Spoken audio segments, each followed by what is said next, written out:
पंच परमेष्टि भगवान की जय। परम पूज्याचार्य भगवान विशुद्ध सागर जी महाराज की जय। परम पूज मनोहर 108 अर्जित सागर जी महाराज की जय। अहिंसामय विश्व धर्म की जय।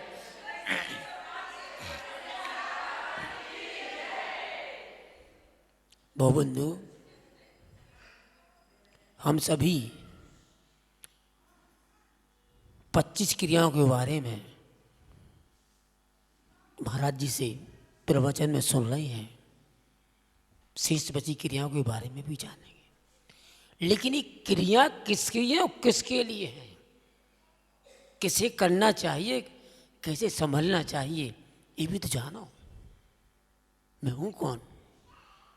आचार्य भगवान नीमचंद जी से धन चक्रवर्ती द्रव्य संग्रह में लिखते हैं, जीव अजीवम दब्बम जिनवरवसेन जेन दिठम देविंद विंद वंदम बंदी सबदा सिरसा। जीव अजीवम दब्बम, कल महाराज ने 7 तत्व बताए थे ना। 2 मूल तत्व हैं, जीव और अजीब। ऐसा किसने कहा? जिनेन्द्र देव ने कहा। जिन बन बसेण जीर्ण दिठम। कैसे वो जिनेन्द्र देव? देविंद बिंद बंदम तब सबदे श्रद्धा। 100 इंद्रों से पूजित हैं, वंदनीय हैं, ऐसे हैं जिनेन्द्र देव। कितने इंद्रों से? 100। पता है कौन कौन से इंद्र है वो? पता है? भवनवासी इंद्र और प्रत्येन 40, व्यंत्रवासी व्यन इंद्र और प्रत्येन 2, 8 चौको 32। कितने हो गए? 40 और 32 72 हो गए। इतने ही नहीं आता घोड़ा भाग, 72 हो गए। 12 कल्पवासी देश, 12 दूनी 24, 72 24 96। 1 सूर्य, 1 चंद्रमा, 1 सिंह और 1 चक्रवर्ती। 100 इंद्र जिनके चरणों में अपना सिर झुकाते हैं। हम कितने भाग्यवान हैं कि हमने स्थापना निक्षेप से भगवान को विराजमान कर नमस्कार करते हैं, पूजन करते हैं, अभिषेक करते हैं। भगवान है कि नहीं? बोलो, भगवान नहीं हो क्या? अरे भाग्यवान है जिन्हें 100 इंद्र नमस्कार करते हैं। उन भगवान को नमस्कार करने जिनने बताया है कि जीव और अजीब। अजीब तत्व कहाँ है और जीव कहाँ है? आप में जीव है, आप में अजीब है। जो दिख रहे हो आप, ये जीव नहीं है। ये पुद्गल दिख रहा है, पुद्गल में विराजा जीव है। देह में स्थित जो आत्मा है वह तुम हो, जो दिखाई नहीं देती, जिसका एहसास शरीर में किया जाता है। कौन एहसास करता है? वह तुम हो। जीव कौन है? मैं हूं। कहाँ हूं? इस पुद्गल में, देह में हूं। ये जीव और अजीब 2 तत्व। अजीब तत्व का विस्तार किया है। उनके 5 प्रकार बताए हैं: पुद्गल, धर्म, अधर्म, आकाश और काल। कल महाराज जी ने बताए थे ना 7 तत्व होते हैं। याद है? याद कर लिया करो। यही क्लास है, घर पे याद नहीं करना। महाराज जी बताए तो तुरंत समझ में आना चाहिए। आपके गुरु का उपदेश हो वो हमें समझ में आना चाहिए। 7 तत्व याद है? नहीं तो मैं बुला देना, बोलना सब। जीव तत्व बोलो, अजीब तत्व, आश्रव तत्व, बंध तत्व, संवर तत्व, निजरा तत्व और मोक्ष तत्व। ऐसा इसलिए बुलवा रहे हैं, हमारे आचार्य भगवान हमेशा कहते हैं जोर से बोलो तो जल्दी याद होता है, और जल्दी याद करना तो खड़े होकर बात करो। आप लोगों को खड़ा नहीं करेंगे। समझ में आ गया ना? ऐसे वे 7 तत्व हैं, 2 मूल तत्व हैं। इतना तो याद होगा, क्योंकि मैं अपनी बात खत्म करके समय नहीं लेना चाहता। गुरु जी विराजमान है, उनको सुनना है। ठीक है? कौन के तत्व हैं? 2 मुख्य। जीव, समझ में आ गया? जीव कौन है? जो इस देह में विराजा है। जब मर जाता है व्यक्ति ना, तो क्या कहते? जीव निकल गया। जो बचा वो कौन है? पुद्गल, यद्यपि अजीब का भेद है एक पुद्गल, लेकिन इसे अजीब कहते थे। ऐसा अपन को समझना चाहिए। इन्हीं भावनाओं के साथ क्या करना है आपको पता है कुछ? आशीर्वाद दोनों हाथों से लेना के एक हाथ से, हे स्वामी नमोस्तु, दोनों हाथों से लेना। तो वैसा करो भाई, नहीं तो स्टूल पे बैठे रहो, आशीर्वाद नहीं मिलेगा। जोर से बोल, हे स्वामी नमोस्तु नमोस्तु। और छुल्लक जी को, और आपस में जय जिनेन्द्र। अब ठीक है, अब शांति से बैठें और गुरु जी को सुनेंगे। नमः सिद्धेभ्यः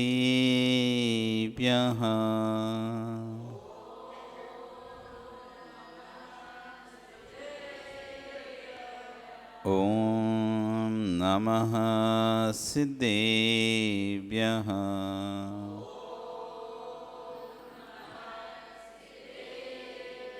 ॐ नमः सिद्धेभ्यः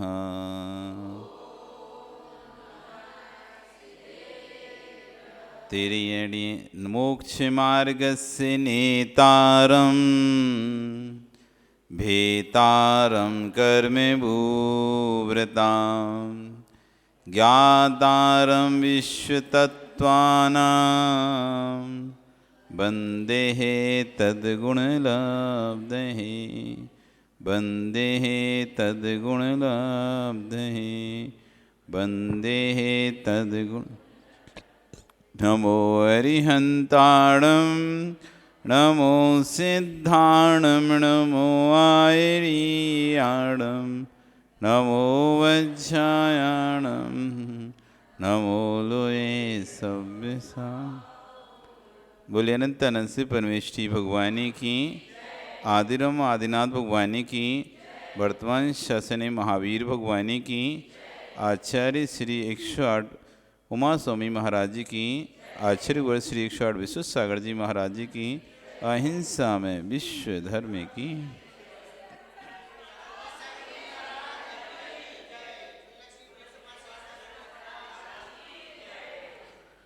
भवबंधु, यहाँ पर आश्रम के भेदों में 25 क्रियाओं का वर्णन चल रहा है। कल हम यहाँ पर दर्शन क्रिया, स्पर्शन आदि क्रियाओं को समझे थे। आज प्रत्यय की क्रिया कही गई। नए नए उपकरण जोड़ने का जो भाव है, हम जितने भी नए नए वस्तुएं एकत्रित कर रहे हैं, संग्रह करते हैं, 100 पीस इकट्ठे करते हैं, ये सब प्रत्यय की क्रिया आती है। आप बाजार में जाते, कोई भी नई वस्तु मिलती है, आपको लेने के भाव हो जाता है, उससे आपको कर्म आश्रम हो रहा है। आवश्यकता नहीं थी, आवश्यकता नहीं है, नई दिखती तो नहीं लेते, ऐसी कोई जरूरी नहीं थी, लेकिन गए तो अच्छा फ्लावर पॉट दिख गया तुमको, कोई और चीज दिख गई, चलो ले रहे। जो भी नए नए उपकरण हमको खरीदने की, जिनकी कोई ज़रूरत नहीं, नई भी अभी तक नहीं थे, काम चल ही रहा था, जिनके अभाव में भी काम चल रहा था, जिनके नहीं होने से भी काम चलेगा, कोई जीवन ऐसा नहीं कोई चीज़ रुक रहा थी, लेकिन फिर भी हर जगह जाते हैं, चलो आज यहाँ पर आए हैं, मेले में आए तो कुछ तो खरीद लें, चूड़ी खरीद ले रहे, रखिए चूड़ी, फिर भी और कांच की चूड़ी खरीद ले। वहाँ गए, दुकानदार गए तो कड़ा खरीद ही ले रहे, 2-5 एक आध जोड़ी कड़ा खरीद, मतलब कहीं जाएंगे कुछ खरीदना है हमें, बस कुछ भी खरीदना है, बस खरीदना है। पर्स खरीद ले रहे, वो पुराना होगा, चलो अभी एक और नया ले रहे। नहीं चल रहा था, लेकिन अब ऐसा हुआ कि मॉल में गए, वहाँ दिख गया तो चलो ले लो। तो ये आपको पाप आश्रम कराती है। जो नए उपकरण संग्रह करने के भाव हैं, नए ये चीज़ किसी के पास नहीं, चलो ये अपन ले लेने से, ये कहीं नहीं मिलती, किसी घर में नहीं है ये चीज़, नया आया है, नया आइटम आया है, नया मॉडल आया है, नई वस्तु आई है, पहले अपन लेते हैं, नया फैशन आया है, पहले अपन उपयोग करते हैं। ऐसे जो नए नए विषयों के नए नए कारण मिलने पर नए नए कारण मिलाना, ये सब प्रत्यय की क्रिया है। ये तीव्र पाप आश्रम का बंद कराती, अंतराय कर्म का बंद कराती। जो जितने अधिक वस्तु का संग्रह करके रखता है, उसको उतना अधिक अंतराय कर्म का बंद होता है। अब आपको अंतराय कर्म का बंद क्यों होगा? क्योंकि आप वस्तु रखे हैं, वो वस्तु किसी और के उपयोग में नहीं आ पा रही। आपके पास अतिरिक्त सामान रखा हुआ है जिसका आप उपयोग भी नहीं करते, लेकिन आप अपने पास रखे हो, किसी को दे नहीं रहे, तो उससे आपको तीव्र अंतराय कर्म का बंध होता है। वो वस्तु यदि आप निकाल देते तो किसी और के काम में आ जाती, लेकिन आप खुद भी उपयोग नहीं कर रहे। पढ़िए, अभी तक दिनेश शादी का कोट रखा होगा तुम्हारे घर में,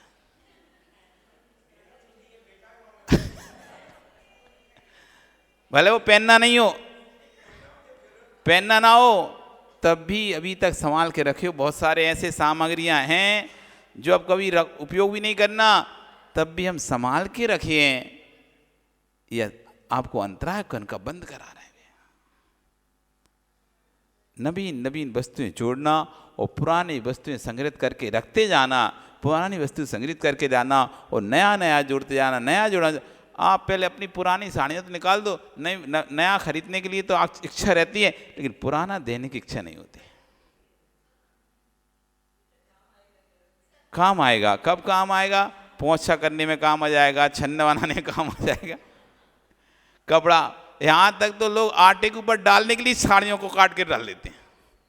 उन साड़ियों जो कि पसीना से लथपथ थी, अनेक कार्यों में थी, उन्हीं साड़ियों के काट के छन्ना बना लिए, आटे पे ढांकने काम आ जाए। घर की वे तुम्हारी फट जाती है, मनीषी नाम तुम्हारा, क्या नाम है, हैं? नलिन। तो घर की जो तुम्हारी बनियान फट जाती ना, उसका भी पोंछा बना ली थी, पहुंचने में काम आई, वो भी किसी को नहीं दी। फट भी गई ना बनियान बेटा, उसका भी मम्मी पोंछा बना के पहुंच लेगी। ये कह रहे हैं। और नए नए वस्तुएं जोड़ते जाएंगे, पुराने वस्तु हटानी नहीं है और नया नया संग्रह करते जाना है। नया नया संग्रह कर जाते हैं। एक दिन पहन लिया, अभी पुरानी हो गई, अब इसको नहीं पहनेंगे, दूसरी लेके आओ।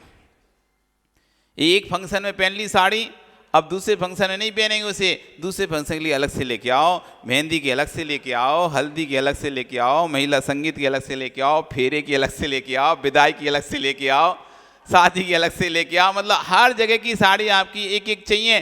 और ये शादी की थी, अब अगली शादी है तो फिर से लेके आओ, है कॉमन हो जाती है। अब आपको नया चाहिए, नया चाहिए। ये तो पहन लिया, सबने देख लिया, फोटो खिंच गया, आप नया चाहिए। पर ये नया चाहिए, ये आपको प्रत्येक क्रिया से कर्म का आश्रव करा रहा है। इसलिए आचार्य ने कहा परिग्रह का परिमाण करना सीखो। ये आश्रव से बचना है, आश्रव से बचना है। पता नहीं चलता हम कैसे आश्रव, हमें लगे नहीं रहा कि हमने तो किसी से तो कुछ बोला नहीं, झूठ भी नहीं बोला, चोरी भी नहीं करी, किसी से ना कुछ कहा, हमको क्यों पाप बंद होना चाहिए? हमने तो अपने पैसे से खरीदा है। आपको तो इसलिए ना तो किसी से मांगा तो है नहीं हमने पैसे, ना किसी का चोरी किया, अपना पैसा तो अपने पैसे से नया सड़ गया, उसमें भी पाप का आश्रव।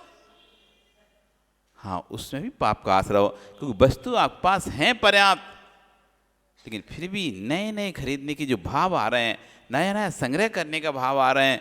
आप ही खुद जब देखोगे तो आपको खुद नहीं पता रहता कितने इकट्ठे हो गए कपड़े, होश ही नहीं रहता। लाते जाते हैं, रखते जाते हैं, लाते जाते हैं, रखते जाते हैं, उपयोग भी नहीं है तब भी रखते जा रहे हैं, उपयोग नहीं है तब भी रखते जा रहे हैं। तो कह रहे हैं नए नए उपकरणों का मिलाना, ये प्रत्येक क्रिया है, कर्म आश्रव बंध का कारण है। इसलिए अपने जीवन में जितनी आवश्यकता है उतनी वस्तु रखो, जितनी आवश्यकता है उतनी रखो। आवश्यकता पड़े पुरानी हटा दो, नई लेके आ जाओ।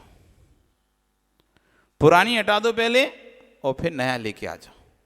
पुराना भी रखा है और नया नया भी चाहिए, तो ये आपको आश्रव करेगा। आगे कह रहे हैं समानुपात की क्रिया। स्त्री व पुरुष अथवा पशुओं के बैठने के स्थान पर, सोने आदि के स्थान पर मल मूत्र आदि का क्षेपण करना समानुपात की क्रिया है।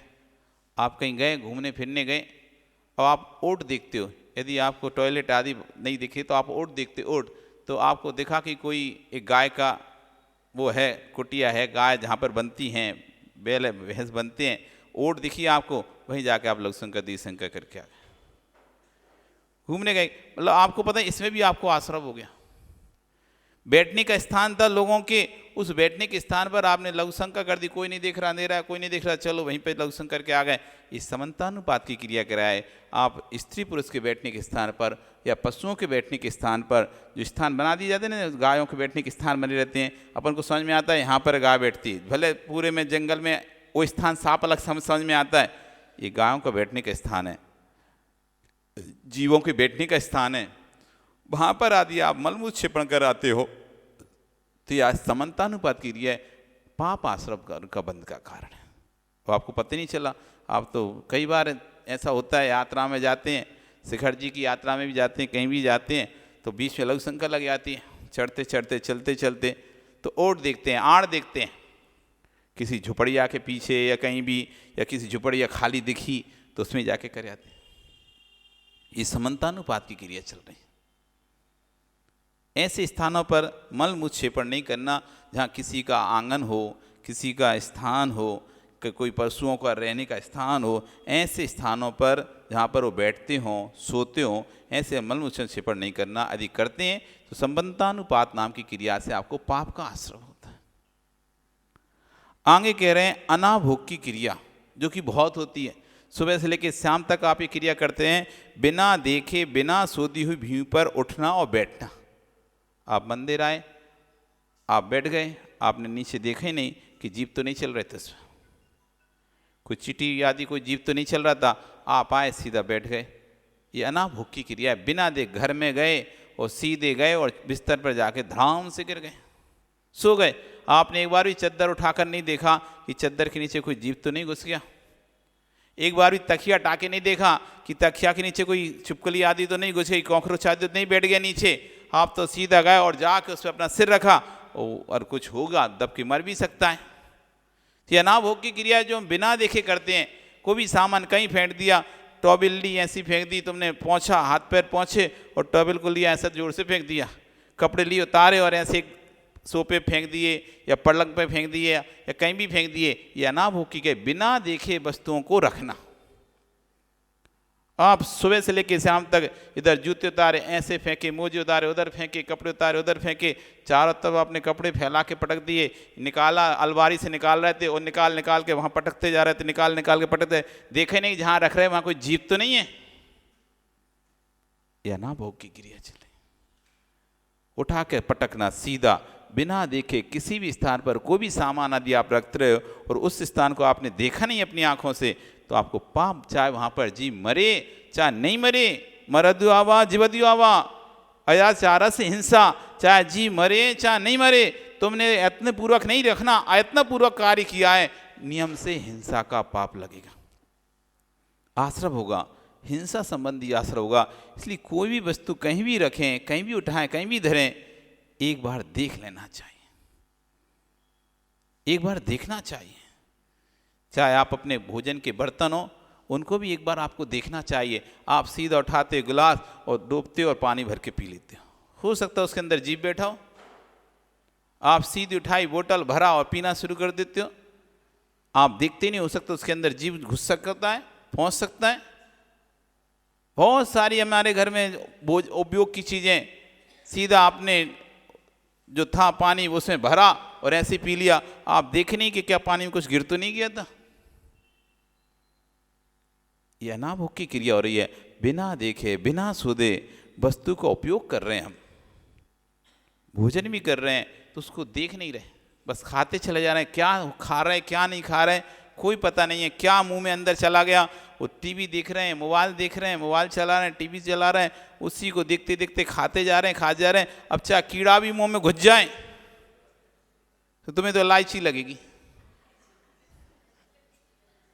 तुम्हें तो लगेगा मम्मी ने इलायची डाली इसमें, क्या डाला है। इसलिए जब भी भोजन करो, भोजन पर ध्यान दो। टीवी देखना है टीवी देखो, लेकिन भोजन के समय भोजन करो। मोबाइल चलाना है मोबाइल चलाओ, लेकिन भोजन के समय भोजन करो। मोबाइल चलाते चलाते भोजन करोगे, पता नहीं क्या खा जाओगे क्या नहीं खा जाओ तुमको, और वो भोजन अंग भी नहीं लगता कभी। जब तक भोजन का रस ना बने तब तक भोजन अंग नहीं लगता।